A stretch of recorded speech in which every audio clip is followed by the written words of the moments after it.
Hello and welcome back to the Voices of the Vic YouTube channel. Today we are doing a lowdown and I am joined with Scott from the Belgian podcast. How are you, Scott? I'm very well, Caity. It's nice to come back for a return appearance to talk about somebody else coming over from Belgium.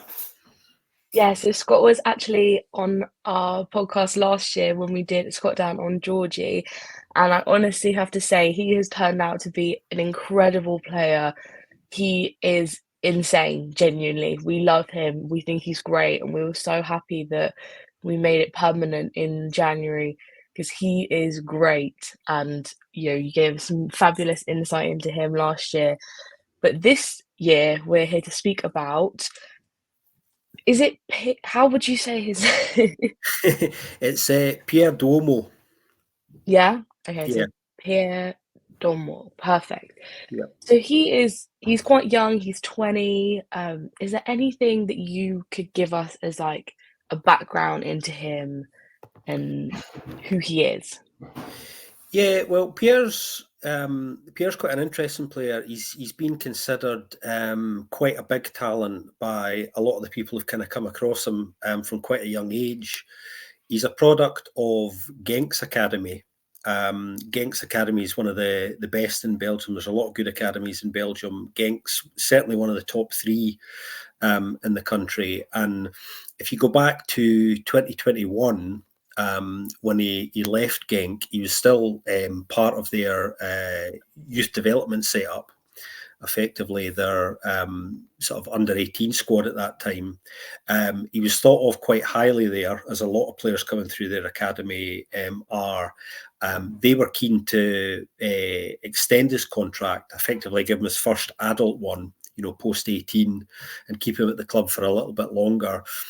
Pierre, now, whether it was through some bad advice, which often happens with young players and their entourages, or his own ego, perhaps a combination of both, Pierre decided quite suddenly, I think, around the time of that contract ending, that he didn't want to stay because he wasn't going to get game time with the senior squad at that point. It wasn't on the cards, and to be honest, he certainly wasn't ready for it, really.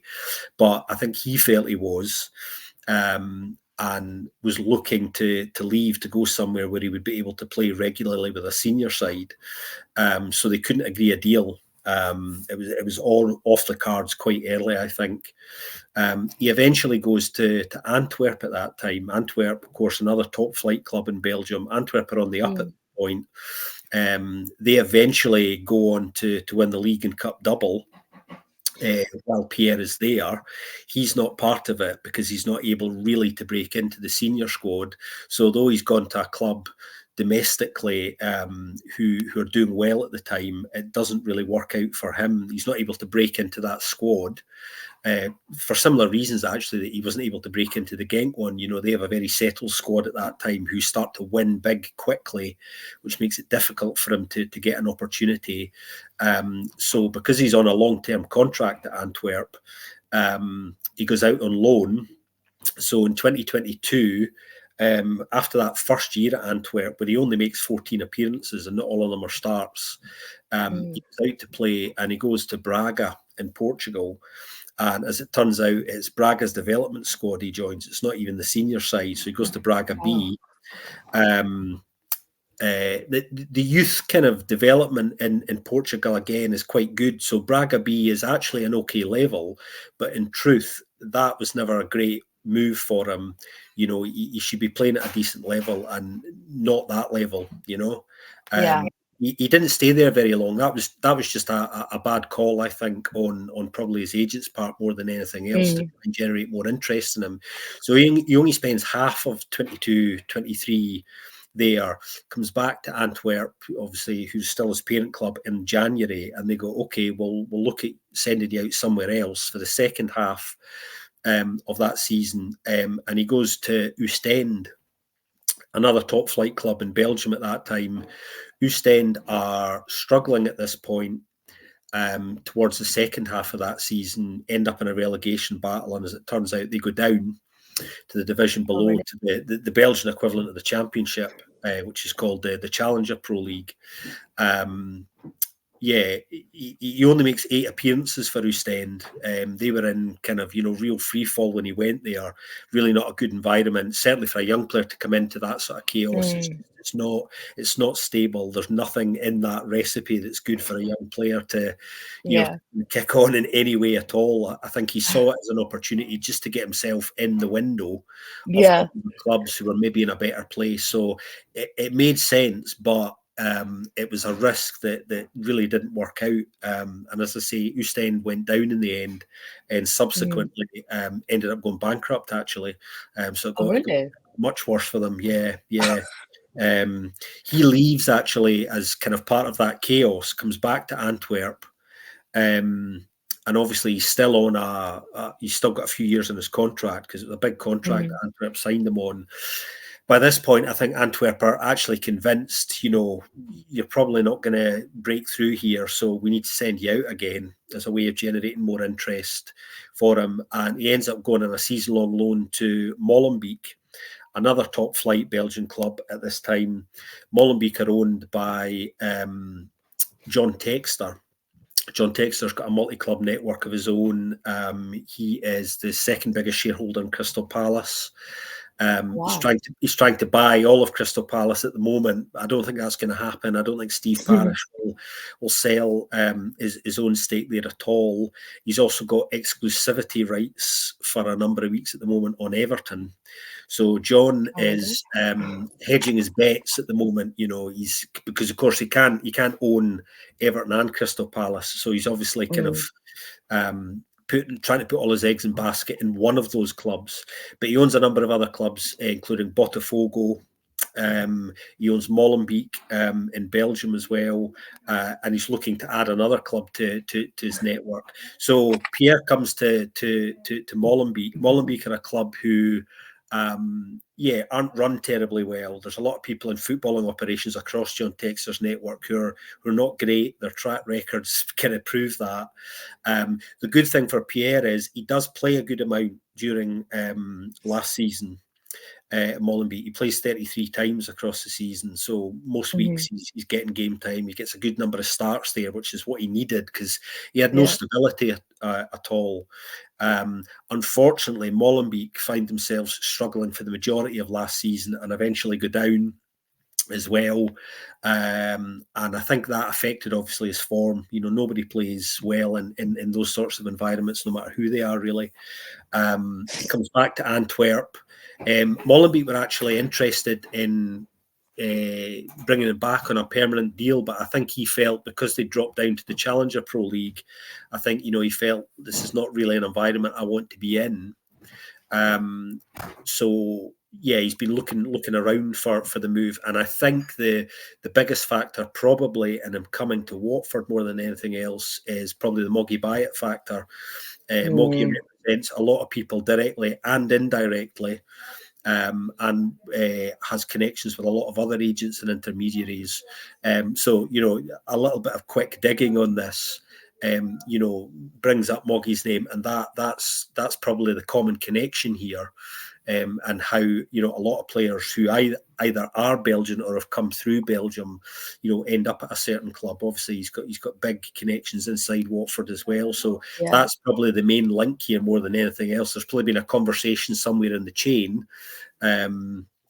He is a talent. I think what he needs now, he's still young, but he needs to go somewhere on a reasonably long-term deal again, where he gets regular game time, an environment that's just a bit more stable and healthy.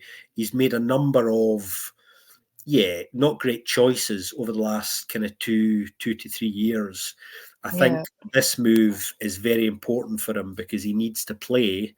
Although he played at Molenbeek, it was never going to work in terms of his longer term development, that I don't think, because the situation inside that club wasn't great really for player development. There was a lot of chaos on and off the pitch there, so it wasn't a healthy environment. So coming to Watford is certainly more of a stable club for him, and actually offers him at this stage in his career something that he hasn't had. So I think looking at it from the outside, it it's probably a good call at the moment.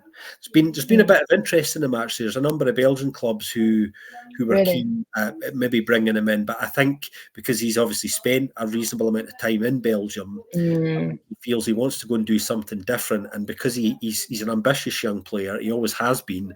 That's what drove his decision. I'm not going to stay at Genks Academy. I'm going to go and maybe try and be my own man. Probably too early. Didn't really work out for him. And a number of bad choices have led him to a point where, he just needs to go somewhere new now and kind of start again. And Watford definitely offers him something that none of those previous clubs, maybe with the exception of Antwerp, couldn't or can't offer him.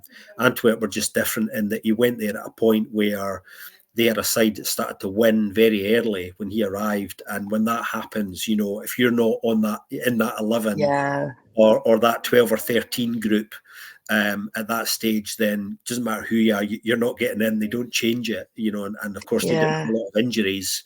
They went in a great run, and that's happened to a lot of other young players as well. But I think it's an interesting pickup for Watford. Yeah, I mean, I know we don't know a lot about the deal yet, but we've heard that it is more of a long-term thing. I think it was looking at like a 4-year contract. So who knows? He might even go on loan, or hopefully the plan is for him to come and be part of the squad, because we want that young talent, and like people have spoken really highly of him. People really like him. So hopefully we see him.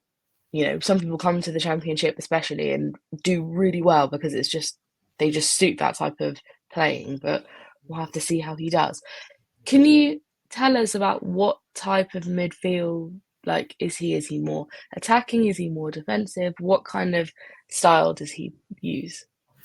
Well, I think the good news for Watford fans is he's still a bit of an open book, really.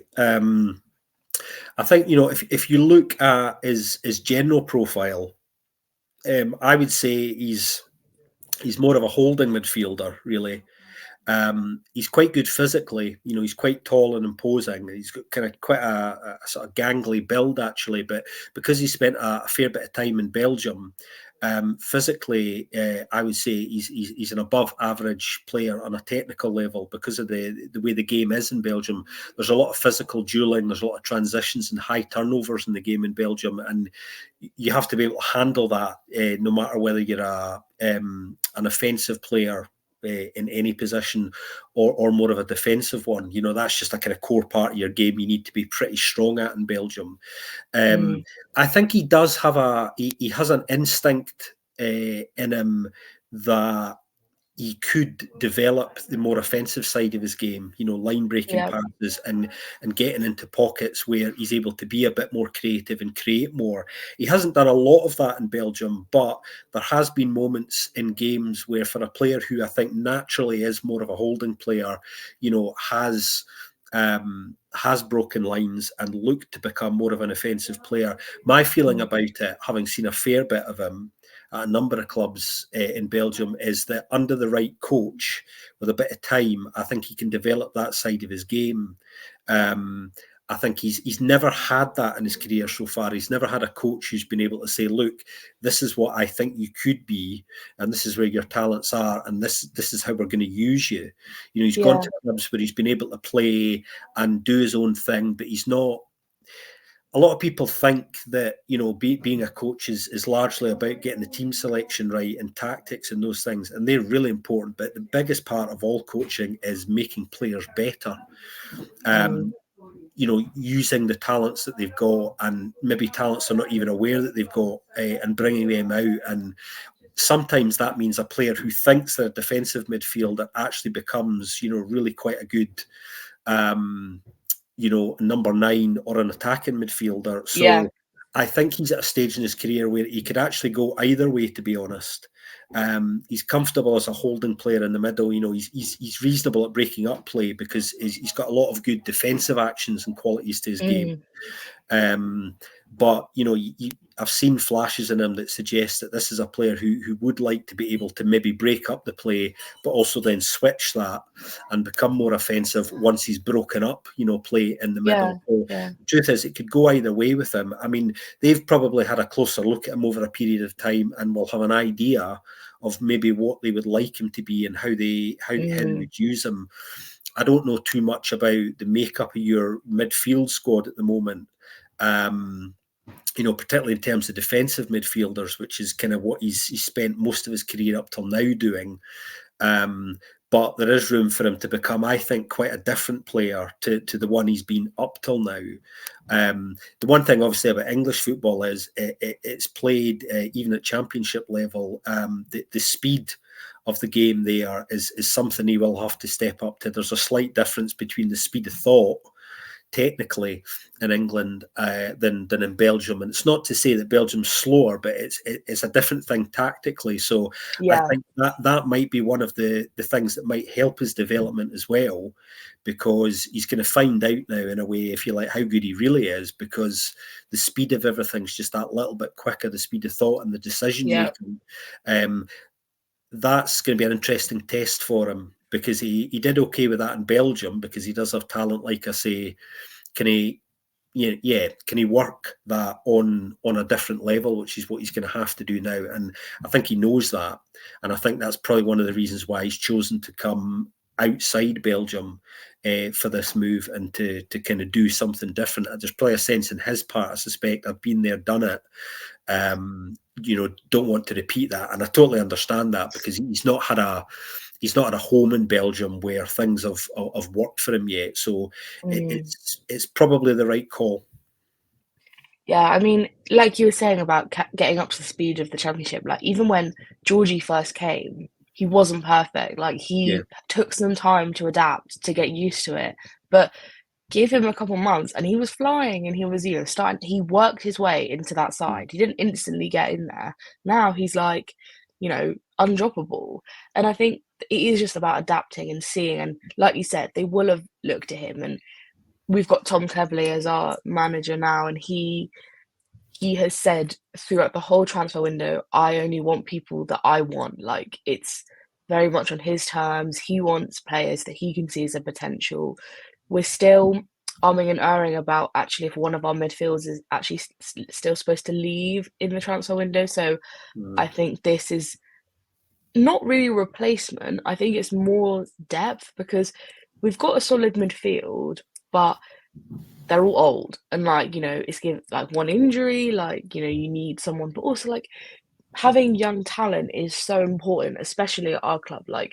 We've Tom Cleverley has genuinely got these players who we haven't seen for years because they've been off at loan, or got these players who we thought were rubbish. He's completely transformed them into these great players who look completely different to how they did last year or 2 years ago, or whenever we last saw them. So I think there is a lot of potential for developing young players here with Cleverley and, the team. So I think for him, it's a great move, and that will help him, discover who he is as a player, and if he's more defensive or more attacking, or he's both, it's up to Tom Cleverley to decide what he wants to do with that.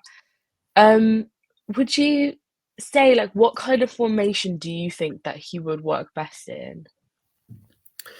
Well, I think it's interesting, because he's, as I was saying earlier, he's been mainly at clubs, with the exception of Antwerp, who, it didn't work out for him. Yeah, that's the only kind of stable club he's been at, and he wasn't really part of the setup there. So he's been at clubs that, unfortunately, because they've got mired in relegation battles and been in trouble on and off the pitch, from a tactical perspective, those clubs have been in relative chaos as well. So there's been a lot of chopping and changing in terms of the systems that these clubs have played. So again, he's had that problem of he's never fitted into a system that he's played in with any regularity that's kind of worked for him or the club that he's been at. And that also isn't good for your development. As a player, you need to know, okay, how are we going to play given a choice? who are we? What's the identity? What's that all about? He's never been in a footballing environment like that. So this is a chance, I think, for him to come to a club where he may very well get that. That's good for development because a player knows where they are and where they might go, and you've actually got a chance to work on that as well. A lot of what goes on inside clubs, obviously, who are struggling, is different types of firefighting. So often players are required to do things that aren't a natural part of the game, or they don't want to do because of the situation that they're in.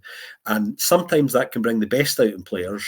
Usually it doesn't, which is why clubs are struggling, obviously.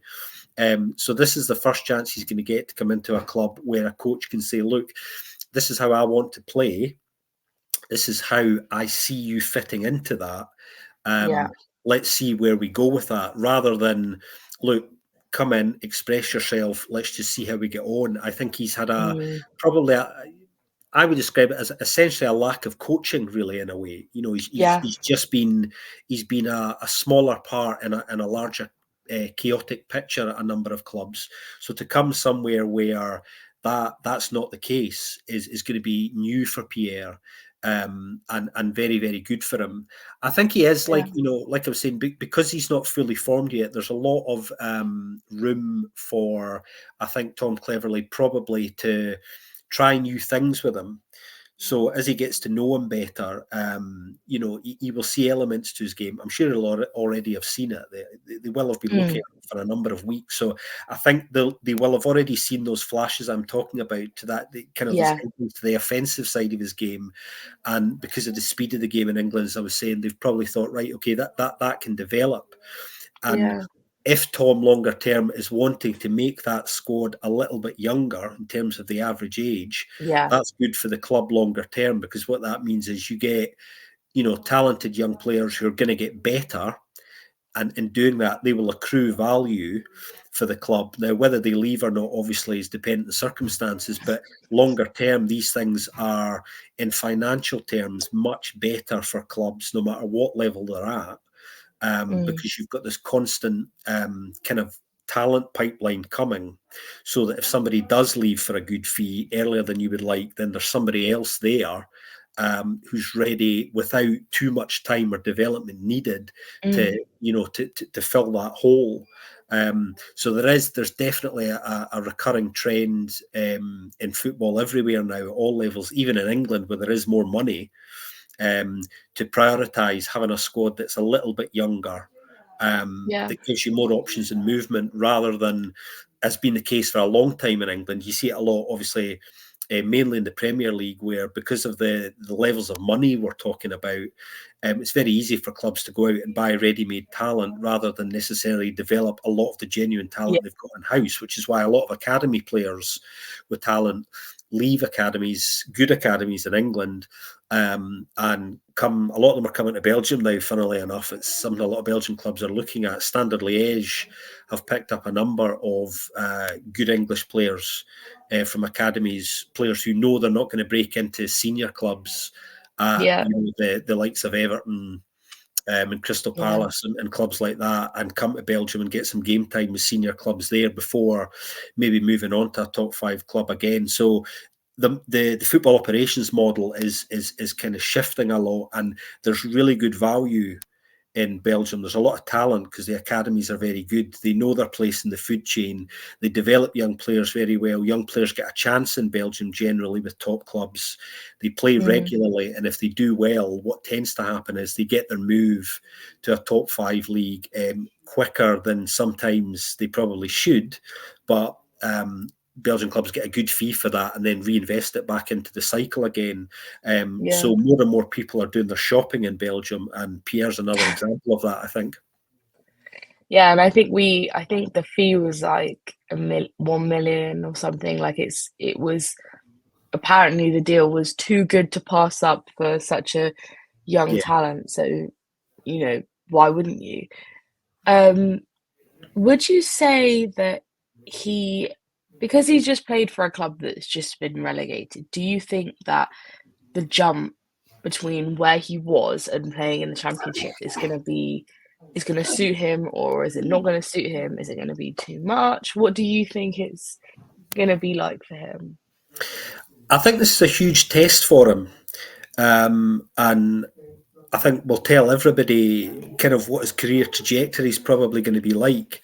I think if he has a difficult time, I think it'll be difficult for him in a post-Watford world, whatever that might be for him, whatever that is, for him to maybe become the player that he still wants to be and that he still has the potential to be. You know, when you have a player who, particularly early in their career, and he still is very young, you know, who's made some bad choices, he's still got time in his side. That's the main thing. But I'm sure his agents have told him and his intermediaries have told him, look, what you need more than anything else now, because of the last 2 or 3 years, is you need a decent move. So the truth is, he doesn't have to set the world on fire quickly with this move, but I think he has to have a solid first year, even if he's not playing as much as he would like. You know, acclimatise to English football as quickly as possible. Hopefully, play regularly. And then look at kicking on a little bit from there. You know, in an ideal world, what will happen is he'll come in, he'll get game time early, he'll settle quickly, and he'll start to perform, you know, a little bit earlier than you know, hopefully even the club have in mind for him.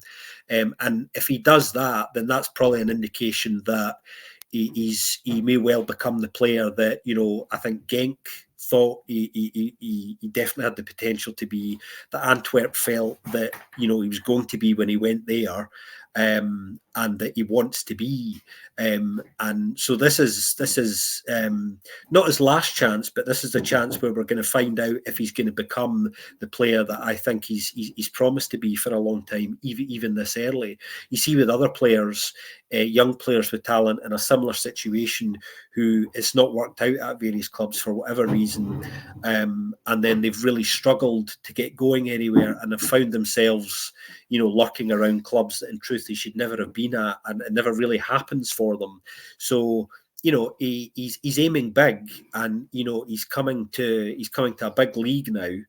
So we're going to find out, you know, over the next probably 6 months, whether Pierre will be the player that, you know, he has the promise to be, or not. So yeah, watch the space. Well, I hope that he is. I think if Would he you goes that say, way, what I would say, Katie, is if he goes the right way on this, then the fact that he's been picked up for very peanuts, really, that's what I mean. A lot of talented players, young players, leave Belgium and get picked up by clubs for peanuts. I mean, the truth is that this low value is merely because he's been lurking around clubs where it's never quite happened for him. That, you know, if it clicks for him, then, you know, this tiny fee, which is probably 3 million or less, I would say. And I think, you know, if he does well, then he'll be worth a lot more than that, probably quite quickly, to Watford. So they're absolutely right. The talent for the price is, I would say, a bit of a no-brainer as well. So it's you know, it makes complete sense, even on a punt level. So even if it doesn't work out for him or for Watford, it's actually been worth doing this deal to see, because the potential gains from it for both parties, the player and the club, completely outweigh any risks here. Yeah, no one's really losing anything, even if Not it at all, doesn't no. really work out. Yeah. And just lastly, would you say that he's being tipped to be like quite a big gem in Belgium, or has this move over to England been a bit like a bit of a surprise? Like everyone's a bit shocked, or what's the kind of vibe around him as his move, like what he's done with his career? I think for a while, when he came back to Antwerp at the end of last season, Molenbeek, as I was saying, tried to do a deal with Antwerp to kind of keep him on a permanent basis, and they weren't able to agree a fee, really, which is slightly crazy, because John Textor, who owns Molenbeek, is a pretty wealthy man. So there was no reason why they couldn't actually have done a deal. I think, you know, they just weren't willing to pay, I think, probably a couple of million actually to get him on a permanent, which is crazy, really. But, you know, Molenbeek are not really investing. You know, they were relegated, and even this summer, they've not really spent anything. You know, which is pretty unwise, to be honest. So I think in some respects they've let a player go who arguably could have done a job for them at the level they're at now. I think he's made the right decision not to stay there permanently, probably, to be honest. Although they changed their coach at the end of last season, and it now seems a slightly better environment for them there. I think his long-term ambitions have driven this. So I think longer term, you know, he wants to play in the Premier League. That's probably why he's went. Yeah, I'm you know, the slightest opportunity to come to England, he's grabbed that, because long term, that's the sort of place that he wants to be. The connection, the big connection, as I was saying, is the Moggy Bayat one. That's the kind of common link here. That's how I think this has almost certainly come about to England. Yeah. There will have been a discussion, because there was Belgian interest in him, so he did have options to stay at a top flight club in Belgium. But that being there, done it factor, I want to try something different, even if it's not England, somewhere that might be a gateway to ideally where I would like to be. Yeah. So he's maybe in some ways missing out an intermediary step, but I kind of get that. He's tried it and it hasn't worked for him, so he's just going straight there now. And that's where, you know, he's increasing the risk a little bit, but the reward is greater if it kind of comes off for him as well. Like I say, the main thing is he has time on his side. Yeah, he's so young. Yeah. Yeah, and he's a lot better than most players of his age on a technical level. So I think the talent's there. It's just about coming into the right environment, like I was saying at the beginning. And I think Watford offers him that. They offer him that opportunity to get what he's never had as a young player. So that's the appeal for him, as well as the fact that if he does do well there, he knows that there'll be far more of course, bigger fish watching him, and that's not to say that he doesn't stay at Watford for, you know, a good number of years, and actually, you know, he has the best part of his career there. He may well do that, but he knows that he's in an even bigger window now, so it's got absolutely everything he wants, and he's grabbing that. And he's always had a big appetite, Pierre. That's what led him to say, no, I'm not going to stay at Genk. I'm not going to stay here and sign my first adult contract. I'm going to go early and be my own man. And that's very risky, but he's always had that as part of his personality. And it's still there. So it makes complete sense, this move, really. Yeah, and I think like in the past, we have had some young players come and they've, you know, created their identity here at Watford. And of course, they're going to use our club as like a stepping stone to get into like the Premier League or high leagues. And that's so fine, because we want to be that club. Like, we want to be a club that people use to, you know, play for like 2-3 years, make a name for themselves, and then they leave for, you know, 30 million. And we've paid less than $1 million for them. And that's how at Watford, our owners want obviously it doesn't work all the time, but there has been moments where it has really worked like that, and it's been really good for the club and for the players. And I think, you know, it's great to have young players in and around the club, and it's only been 3 games this season so far that we've seen, or 3 or 4 games, but honestly, like, what we've seen is so different to like the last couple of seasons. I think if he was coming in like last season or even the season before, I'd be going, you want stability, I wouldn't come here. Like, it's not been great. But now, I don't want to, like, touch wood, I don't want to speak too early, but I feel like there is much more stability. We've got a good thing going so far, and it probably seems like a good time for him to come if that's what he's looking for. And I really hope that he does well, because he looks really good. Like, there's obviously a lot of promise and a lot of talent. He's obviously quite highly rated. And, you know, if he's willing to work and put the effort in, like, I can really see him being a good player for us.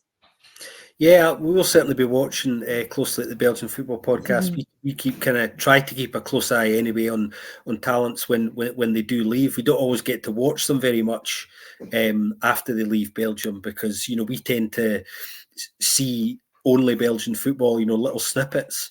of games and players, when they leave. Unfortunately, there's only so many hours in the day and in the week. So you're limited to the number of games you can watch properly. But even if you can't see a player too much, you kind of keep an eye on their kind of key numbers and metrics as well. Yeah. To see how they do. So it'll be interesting to see from our perspective if Pierre's able to become the player that he wants to be and says that he is, and that has the talent to suggest that kind of he could be. There's so many external factors that feed into these things as well. So you need to work with those and make good choices. And now's his moment, I think. Yeah. No, that's great. Yeah, well, thank you so much, Scott, for coming on and talking about him. You've given us some great insight, as you always do, and it's got me excited about him. So I hope, fingers crossed, the transfer actually goes through, and everything doesn't get hijacked or whatever, because we're known for that. But everyone go follow, subscribe. Scott, he's a great guy. He always gives us really good insight. And if you are watching on YouTube, don't forget to hit the subscribe button, leave a like, put your thoughts in the comments down below about if you're excited for our new signing. And thanks for listening, everyone. See you later.